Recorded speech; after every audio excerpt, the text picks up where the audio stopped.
Right guys, on this part we're going to be talking about all under 23s players. Now this division is loaded with under 23 players. They've been scattered through the playlist already and they're going to feature very heavily in the next episode also. But this episode is just dedicated to the 23s, just some gems I've came across. Please guys, on this video especially, any gems you've got you'd like to share, drop them in the comment section down below.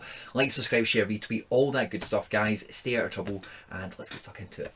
Now, there was a couple of players that I gravitated towards quite early. When the announcement came out, Eredivisie's coming and all the rest of it, and you quickly jump on all the apps and try and scout through. This guy was in a lot of top 10s in the league statistics for various attacking, statistics like assists and key passing and that kind of stuff, It was never like always, I think one stat, maybe top 5, but a lot of them, he was just in the list quite, somewhere to be seen. His last 5 scores are dreadful, so you're definitely going to get this guy auction-wise, probably at a decent rate, 20 appearances, 6 assists, 2 goals. Whelan 2, as we know from the playlist, but videos gone past, are not doing that great in the league, to say the least. So he's playing a little bit of a victim to that as well. His unique went quite cheap in terms of uniques, and I was actually quite close to going for it, but I went a little bit more than what I wanted.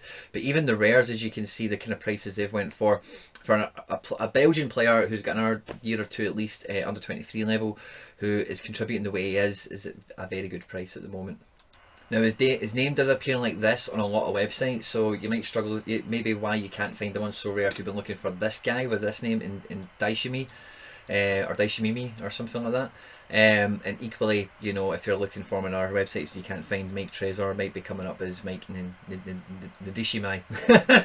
But prior to Willem 2, he's been in Nimmergen, NEC, so just around the Dutch kind of division. He hasn't done anything amazing so far. He is still only 21 years of age, and the minute count he's been getting has been pretty impressive. One thing you'll have noticed has been a bit of a theme so far in this playlist is me getting excited about players that are consistent 90-minute players, because that is a very important part of SO5. But with under 23 players, you do expect that they will appear less and they're more likely to get less minutes when on the pitch. So for the runs and 90s that we get with him and the spurts of substitutions, how long he actually gets in matches up until the last 2 matches certainly, is very appealing from an SO5 perspective. This guy covers a variety of positions on the pitch, some more effectively than others it must be said, but at 21 years of age to be playing in a variety of positions is always positive.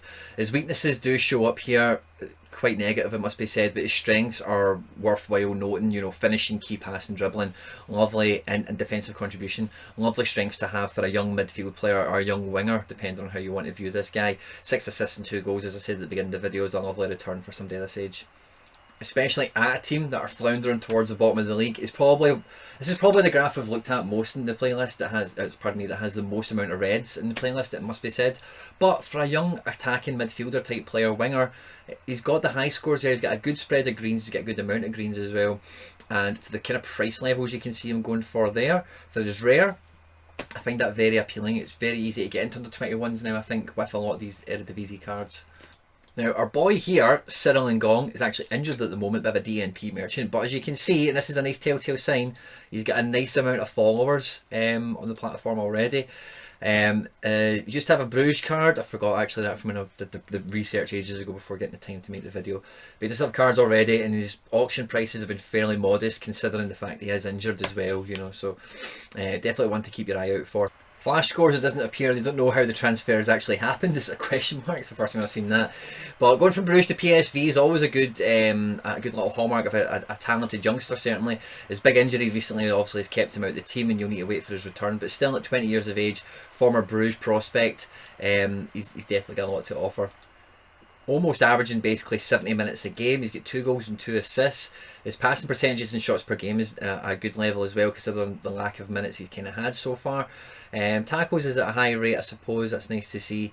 And in terms of passing, key passing is over 1, which is always kind of where you're looking to start from a creative type player. Crossing is just about 1 and long balls are just under. So he's definitely got a lot of promise more than anything as well. And he's a kind of right-sided player. As you can see, his strengths are cross and dribble and long shots. So he's a dynamic kind of thought of winger, and it just really looks to be a case of getting the guy fit, because as you can see, even though we know from when we looked, I think it was mainly Mullenstein, but Walwick are not a great team, they're doing very, very poor. And this guy, when he is playing in the team, his stats are there to be seen, definitely. 20 years old, you've got a lot of under 23 room for him. His return to fitness is listed as early February, so you should expect to see this guy starting to appear on the bench sometime soon, and then hopefully trying to get back on the pitch. So the kind of prices you're picking him up for the now, 0.024. This is a long burner again. You're waiting for somebody to return from injury. It's always a gamble in that respect, but the price level you could potentially pick up an under 23 card for that has the potential to have an average score over the last 15 of 50 is a great entry point if you're willing to sit on it. This is another little under 23 midfielder that caught my eye. Again, being at Peg's Wall at a lower end club, so quite easily can be overlooked, I suppose. Last 5 scores, nothing to write home about certainly. 3 assists and 2 goals in 20 appearances. The minute count is okay, considering his age and all the rest of it as well. And his cards are fairly cheap, even a super rare you can get at a modest price there. And this is this guy's first season really breaking through to the first team, transferred through from 20. And as you can see, really, since he's been at the club, he features in a lot of match days, a lot of 90 minutes there, a lot of high 60s and 70 minutes there as well. Recently on the bench after a 20-minute spell off the, he's kind of been phased in and out the team over the last week or two certainly, but over the season he's really gave his progression a real good jump start over the last year certainly, There's more of a bit of potential with this guy. He's good at taking set pieces, defensive contributions decent for being a forward player. He likes to make some key passes. As you flick through his stats, there's nothing amazing that jumps out. Key passes, yeah, it's good. Assists free, yeah, we know about that. All the other ones are kind of neither here nor there in terms of being exciting and attractive or whatnot as well. And it's just one of those funny ones where I've just got a feeling this guy's got good scores in him, but when I look at these reds, they do put me off, I'm not going to lie. His price is very low, and as I was scrolling through, like this guy for me is one of these ones that he popped up on my radar because he was like maybe in the top 20, 25 for a lot of different stats throughout the league. And when you're at a bottom end team and really young, I don't really hold other circumstances around you sort of thing. So it's just one that I've got on my list to share with you.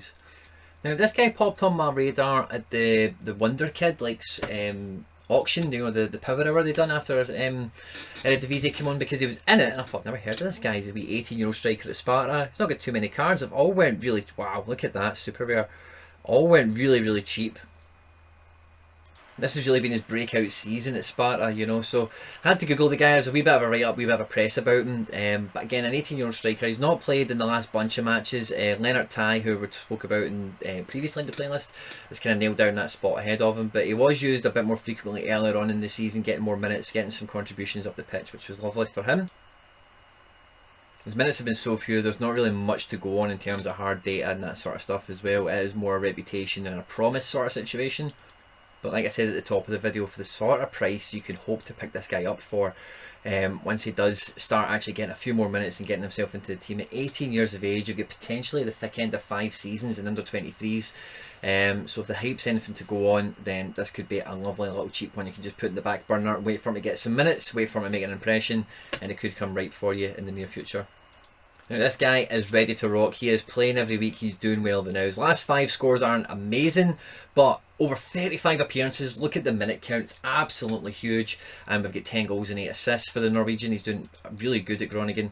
The thing with Dutch football and the way everything works, he's going for a decent price. Is the youth academies, not all the best players go to Ajax, PSV, Feyenoord. It's not always the way it works, I'll go into that in the next video in a bit more detail about how that system all works. But the guy's not cheap, but he's doing well, he's producing the goods, and at 20, 21 years of age, you're going to get a good few couple of years out of this guy at U23 level. The boys spent a bit of time at AC Milan, which is always a positive sign to see that they've picked him up, trying to get him as a youth prospect, and it's not quite panned out for him. But when you look at even when he was at the under-19s, he was doing well and everything. The guy's done quite solid so far. And this season at Groningen, after coming back from a wee stint in Norway, he's been doing amazing. He's featuring every game virtually. He's getting high minute counts. He's getting involved in goals and assists. And this guy is one who, even though is not cheap at the moment, you would expect his price to continue to rise. Now, there's a lot of Norwegians kind of kicking about there now in terms of world football and whatever, and this guy's defensive contributions probably not going to get him any spots as a fullback anytime soon. Offensively, but key passes are there. Dispossess is quite high, I suppose, but 5 assists and 8 goals is really hard to get away from that. And his passing stats, again, they don't really seem to be that amazing. But if you are getting the key passes away, if you are opening the assists up, and you are finishing the chances that you make, likes to do flick-ons, counter-attack threat, has got a lot of pace. His high average scores are amazing to see. But his name's Larson, he wears green and white, he looks like Ross at top of the index, and look at that auction price. I'd be really happy to pick him up for a kind of price like that. This is a really great player to have, and so he's not had that many appearances, which is why the graph is so stretched out in terms of the dots. But there's a lot of greens there, there's a couple of reds, but the greens are there, and his form is ever improving. Guys, I hope you've enjoyed the video. Make sure you do like, subscribe, share and retweet, all that good stuff, guys. Stay out of trouble, and I'll see you on the next part. Take care, bye bye.